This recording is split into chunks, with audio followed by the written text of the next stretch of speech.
भारतीय वजीर खारजा जयशंकर ने तो उन्होंने मिलने से इनकार कर दिया। जयशंकर आएंगे, मुझे तो बड़ा मुश्किल लगता है जयशंकर।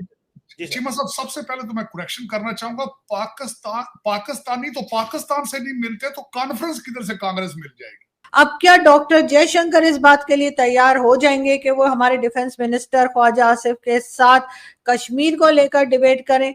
मुश्किल लग रहा है, बहुत ही मुश्किल लग रहा है, क्योंकि अमित शाह अब यहां तक बात करने पर आ गया कि हम ये जो कश्मीर का मसला है इसको जड़ से उखाड़ फेंकेंगे। जाहिर है कि इस वक्त इंडिया पाकिस्तान के जो रिलेशंस चल रहे हैं उसमें नहीं लगता कि कोई भी जो है वो बात करने के लिए भारत से, पाकिस्तान के किसी मिनिस्टर से बात करने के लिए भारत से कोई तैयार होगा। चीमा साहब, दर हकीकत जब पाकिस्तान से पाकिस्तानी ही नहीं मिलना चाहते, जब पाकिस्तान के साथ पाकिस्तानी ही कोऑपरेशन नहीं करना चाहते, तो इंडियन क्यों परेशान है? मेरी समझ से बाहर क्यों परेशान? हम तो सेल्फ डिस्ट्रक्टिव मोड में हैं। जैसा कि दोस्तों आपने क्लिप में देखा, पाकिस्तानी मीडिया यह दावा कर रहा था कि भारत के विदेश मंत्री एस जयशंकर और पाकिस्तानी डिफेंस मिनिस्टर ख्वाजा आसिफ के बीच मुलाकात होगी, लेकिन पाकिस्तान का यह दावा धरा का धरा रह गया है। भारत ने किसी भी मुलाकात से इनकार कर दिया है। विदेश मंत्री डॉक्टर एस जयशंकर को लेकर पाकिस्तान में एक दावा किया जा रहा था। यह दावा यह था कि पाकिस्तान के डिफेंस मिनिस्टर ख्वाजा आसिफ और डॉक्टर जयशंकर दोनों के बीच कश्मीर मुद्दे को लेकर बहस होने वाली है। कहा यह भी गया कि यह बहस ना भारत में होगी ना ही पाकिस्तान में, बल्कि दोनों देशों से दूर इंग्लैंड में आयोजित की जाएगी। पता नहीं पाकिस्तान के डिफेंस मिनिस्टर और डॉक्टर जयशंकर के बीच के बहस के सपने क्यों देख रहा है।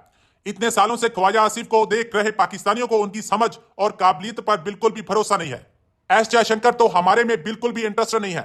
एस जयशंकर ख्वाजा आसिफ से कभी भी मुलाकात नहीं करेंगे। और तार साहब, आपको यह भी पता चला है कि ऑक्सफोर्ड यूनियन के अंदर पाकिस्तान के डिफेंस मिनिस्टर और भारत के मिनिस्टर फॉर एक्सटर्नल अफेयर के दरमियान एक मुज़ाकरा होने जा रहा है, टॉकरा होने जा रहा है कश्मीर के हवाले से कि क्या कश्मीर को आजाद होना नहीं चाहिए। ये पाकिस्तान के वजीर दफा ने क्लेम किया है कि मुझे इनवाइट किया गया है और मेरे मुकाबले में जो आ रहे हैं वो भारत के जयशंकर आ रहे हैं। आपको लगता है जयशंकर आएंगे?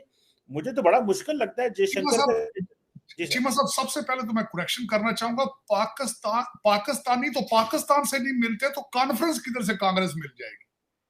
मैं रोजाना चीखता हूं आपके पास यहां बैठ करके, पाकिस्तान में तो पाकिस्तानी इंटरेस्टेड नहीं है बात करने से। पाकिस्तानी खुद पाकिस्तान से बात नहीं करते बचाने की या उसको चलाने की। वो तो पाकिस्तान तो एक कारोबार है लोगों के लिए, चाहे वो जिहाद के सामने रख के चला लें या दहशतगर्दी के साथ चला लें। देखिए ना, पाकिस्तान के जो हालात है उसको चलने वाले हालात हैं। 24 दफा बैंकरप्ट हो चुका है, उसको बेल आउट किया है IMF ने। बेल आउट का मतलब होता है कि बैंकरप्सी से बचाना। जब पाकिस्तान के साथ पाकिस्तानी बात नहीं करते तो कांग्रेस किस तरह करेगी? बल्कि मैं, जिस तरह मैं कल परसों मैंने कहा था कि इस वक्त हमारे बंगाली भाइयों को बहुत ज्यादा प्यार आ रहा है पाकिस्तान के ऊपर। बात मैं हैरान हूं, ठीक है, लेकिन कम देखें तो सही कि पाकिस्तान किस तरह बचेगा चीमा साहब। बल्कि मैं आज आपके प्रोग्राम के अंदर एक वो अल जजीरा का एक प्रोग्राम मैंने बड़ी डिटेल से देखा है, कल उन्होंने नशर किया है, मिनिस्टर्स मिलियन या मिनिस्टर्स मिलियन, कि किस तरीके से एक उनके मिनिस्टर थे सैफुज्जमान चौधरी, लैंड के उनके मिनिस्टर थे, राइट हैंड थे हसीना वाजिद के। एक गरीब घर चटागांग से वो निकलकर किस तरीके से उन्होंने $700 मिलियन के 360 प्रॉपर्टियां लंदन में उन्होंने बनाई। और आप तो सारे चौधरी हैं, वहां तो एक चौधरी उन्होंने बताया ना, सैफुज्जमान चौधरी, आपके सारे चौधरी हैं। आपकी देखें दिन भर में लंदन कौन आता है कौन आता है। आपके तो लोग कैरी ऑन लगेज के साथ आते हैं लंदन से और लूट के फिर वापस चले जाते हैं। चले इस पे भी बात करते हैं। और बल्कि हमारे आसिफ साहब, जो ख्वाजा आसिफ साहब है, पहले भी वो पाकिस्तान में करारी तकरीरें करने के लिए मशहूर है। ये उन्होंने शुरली छोड़ी, इससे पहले एक और शुरली भी उन्होंने छोड़ी थी। उन्होंने कहा था कि कांग्रेस नेशनल कॉन्फ्रेंस अलायंस जो है वो कश्मीर के अंदर इलेक्शन जीतेगा और 370 को रिवर्स कर देगा। मैं दर हकीकत चीमा साहब, मैं ऑन ग्राउंड मेरे कश्मीर के जम्मू के अंदर भी मेरे कई दोस्त हैं, मौजूद हैं, सरदार मेरे कई दोस्त हैं वहां। श्रीनगर में भी मेरे एक दो जानने वाले हैं। लेकिन मैं, आपको पता है, पॉलिटिकल साइंस का स्टूडेंट हूं और मेरा ये पैशन है और मैं हमेशा भारत को अपना दूसरा घर, सेकंड होम समझता हूं। मेरी नफरतें ना बाउंड्री, मैं लोगों से उनके ओरिजिन और मजहब की बेस पे नहीं प्यार करता। मैं वैसे ही इंटरेस्टेड हूं इस चीज के अंदर कि भारत में वी आर देखें हम सदियों से इकट्ठे हैं उस जगह पे। ये तो लाइनें तो कल बनी ना 1947 में, और उसके बाद जो इम्पैक्ट हो रहा है वो एक अलग बात है। मैं जम्मू के अंदर देख रहा था कि वहां इलेक्शन किस तरह हो रहे हैं, जम्मू के अंदर किस तरह के इलेक्शन होंगे, श्रीनगर का रिजल्ट किस तरह का होगा, मैं देख रहा हूं। लेकिन लेट देम डिसाइड, उन लोगों ने डिसाइड करना है अपना मुस्तकबिल, जो उनको सूट करेगा वो कर लेंगे। मेरी नजर में जो मैं देख रहा था, जिस तरीके से वहां पे तरक्याती काम हो रहे थे कश्मीर के अंदर, जिस तरीके से वहां पे बड़े बड़े प्रोजेक्ट आ रहे थे, जिस तरह मार्क कंपनी को ठेका दिया गया था माल ऑफ कश्मीर बनाने का, जो ब्रिजेस बन रहे थे, उन सर्कमस्टांसेस के अंदर किस तरीके से वो लोग कहेंगे कि 370 को रिस्टोर करके वहां पे जो ग्रोथ हो रही है उसको रोक दिया जाए? मुश्किल बात है, लेकिन लेट देम डिसाइड। एक दो दिनों में दूध का दूध पानी का पानी साइड पे हो जाएगा। लेकिन अभी कबल अज वक्त एक दूसरे मुल्क के डिफेंस मिनिस्टर को इस तरह का स्टेटमेंट, मेरे ख्याल में तो जलती पे तेल वाली काम थी।